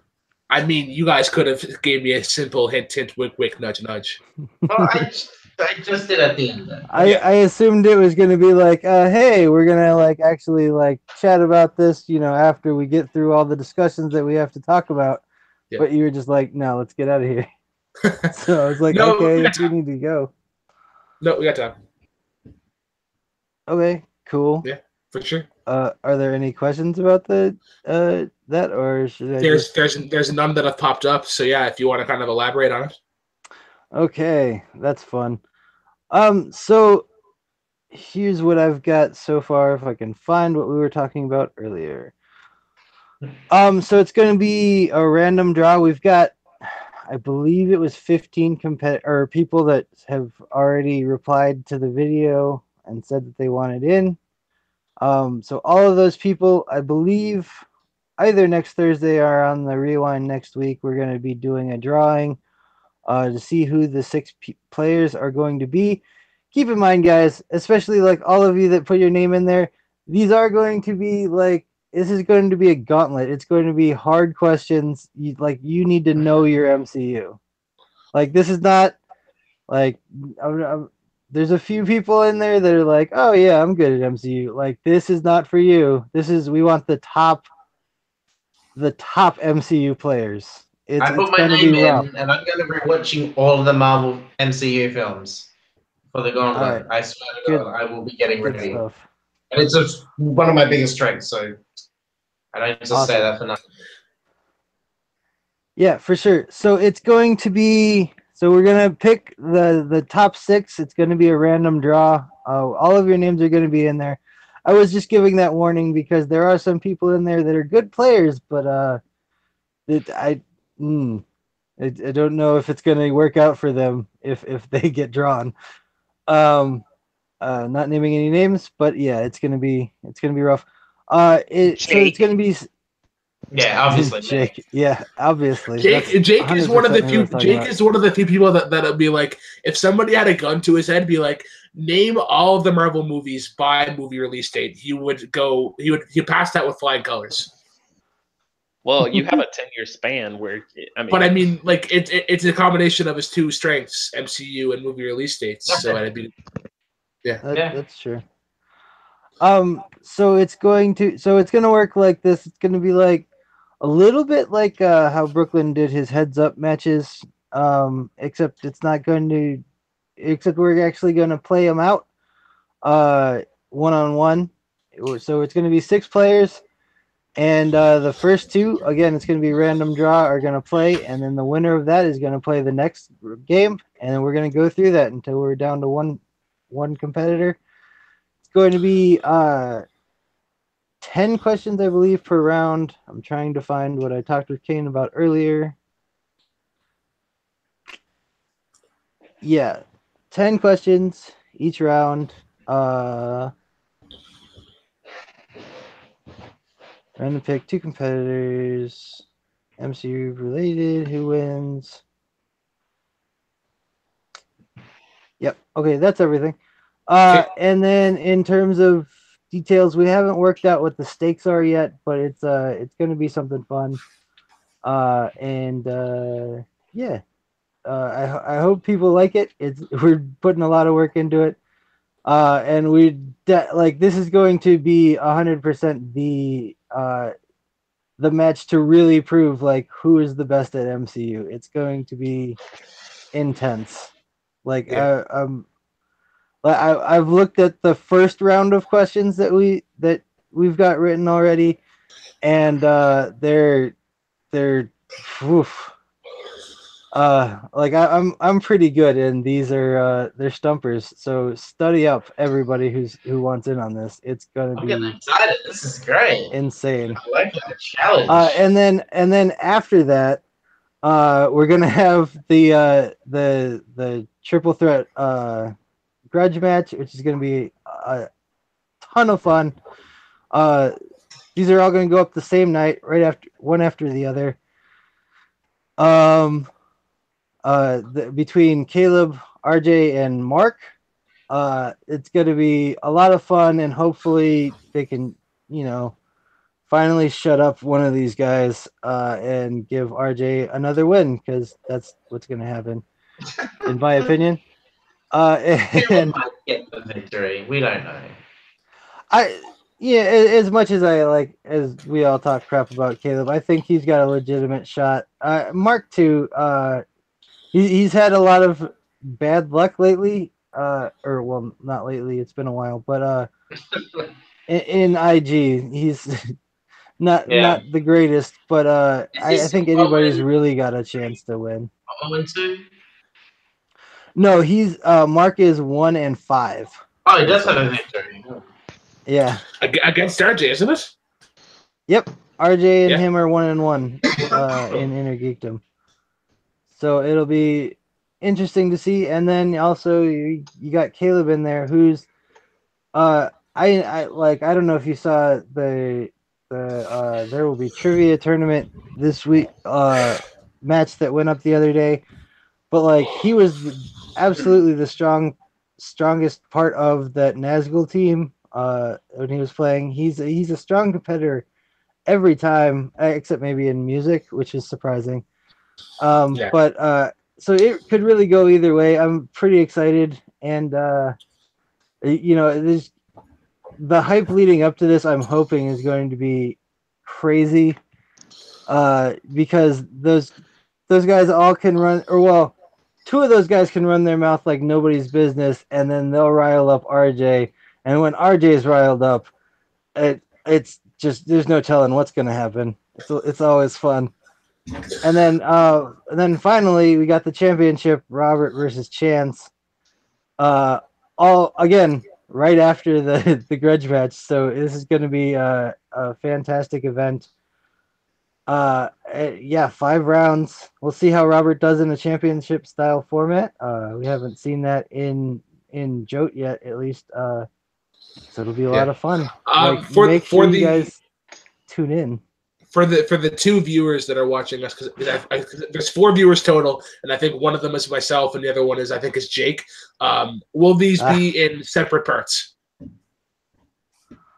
Will they be in uploaded in separate parts? Yeah, because we don't want people to have to watch like an 8-hour video. But is it all going to be live like at once and then uploaded in different parts? It's going to go live. I believe they're all going to go live at the same time. We're going to try to upload them all at the same time. But they will be separate videos. Okay. I think we're going to pre-record them because of it'll be easier scheduling. Well, yeah, that, and also there's the fact that I feel like at least a good majority of the people that are in IG will probably be watching Infinity War that day. Yeah, probably. Yeah, So to echo the scheduling thing, you can even ask Jim. Scheduling that part 2 for the Jukebox Heads Up was an absolute nightmare. Like we were about an hour away from shooting, and somebody was like, I can't compete today. Something came up, and it was like, and I think it was like the next day, and then it was like, oh, this next day, and then it's like, oh, I can't go today, and then. It was a nightmare, and like it's definitely a once or twice a year kind of thing. So I do echo your thoughts on scheduling. Yep. Anything else to add about Infinity War Celebration? I mean, I just hope that everybody watches and that it's as awesome as we're planning for it to be, because there's going to be some surprises. There's going to be some twists and turns. There's going to be some insane questions, and it's going to be a hell of a night. Me and Kane are putting like crazy amounts of work into this. It's so I hope everybody likes it. I hope everybody tunes in and make hey, go freaking when it comes up, like make it go crazy. I think the free for all had something like over 1,000 views. Like I want this to top that. Like that's the goal. We're trying to do big things. So just help us out as much as you can, because it's a lot of effort and hopefully it pays off. Yeah, and then actually, the question that I have is specifically for Jake and Jim. Before the big Infinity War celebration, we do have a Game of Factions match coming up on the 14th at 11 p.m. Eastern. With the last couple of weeks, I've had Atomic Nation heavy panels, and then Apocalypse panels, and then this week obviously I wanted to have Alpha Alliance heavy, and then next week will be hopefully NWO. But I want to get Jake and Jim's thoughts. What are your thoughts, guys, coming into Game of Factions? What do you have any strategies that you're ready to ready to kind of implement, and what is the strength that what is the division that people should be feared mostly in? Well, we have a double champion, and so having Chance does even though there was some unsuccessful attempt to goad Chance into competing in movies by someone who shan't be named, but so we're keeping Chance what Chance is going to compete in under wraps, and like we're just kind of keeping it nice and quiet, but we have a pretty good idea of what we're going to do, and we're confident we can get the win overall. But yeah, for the most part, we're keeping we have a pretty good lineup set up, and I think we can get the win. And so that's all I'll say. I'm trying to be purposely vague. I said this last week, but we have already set who's going to be in each division, and some of it will be obvious, but some of it will be unexpected. But let's just say we have a plan. The Alpha Alliance is going to be ready for the faction wars. And I can't wait for it. It's going to be so much fun. I think our main rivals are going to be Apocalypse, just because Luca and Grant and Sean, and I think Sandy, is he? No, Sandy's the Atomic Nation. Atomic Nation, no, they all start with A. They get confusing sometimes. But yeah, I think Apocalypse, they have some heavy hitters. So that will be very interesting and daunting. I think that'll be our main challenge, but we have set ourselves up and we hope to take it. I love how like when I initially came up with the match, I had the idea of this being a game of factions similar to Game of Thrones, but everybody fucking calls it the Faction Wars. It's like hey guys, game of faction match. Yeah, it's the same thing.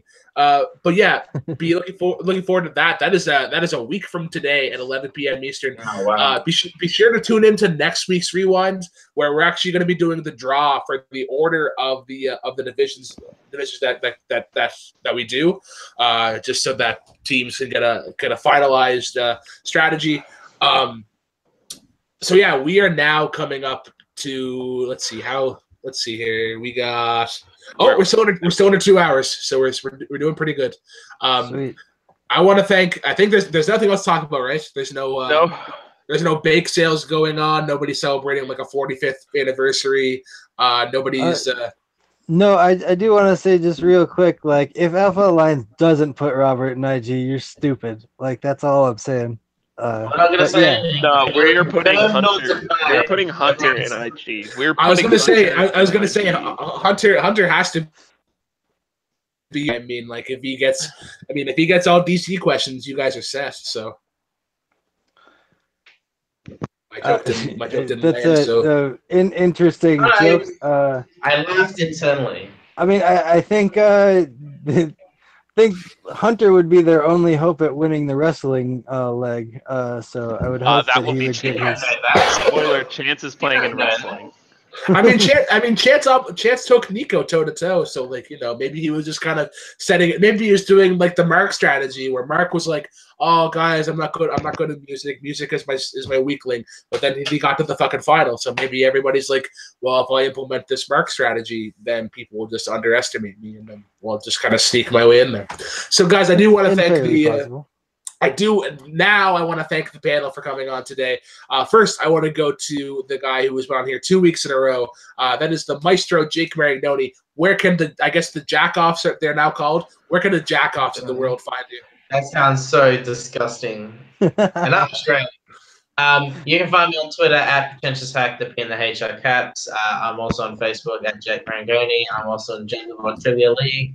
I've been in a bunch of matches recently, which is all fun, and I enjoy this very much, and I can't wait to make my Joke Box debut. And I'm looking forward to the Faction Wars, and I hope I get into the Infinity War Gauntlet match. That is going to be a lot of fun. I hope I do. I will be getting ready for that. And yes, I'm a member of the Alpha Alliance, and I am a dedicated and proud member of the AA Alcoholics Anonymous. And yeah, that's about it. And also just one last thing, I'm also in the There Will Be Trivia Team League. The Alphas, me and TM Smith, we're going to be hopefully going up against the Omegas. That's Alex Morton and some other guy I don't know, hopefully. Thomas the Truthians. Yeah, that match hasn't come up yet, but I assume Omega Club's going to win. But yeah, I'll be loving to take them on. Yeah, for sure.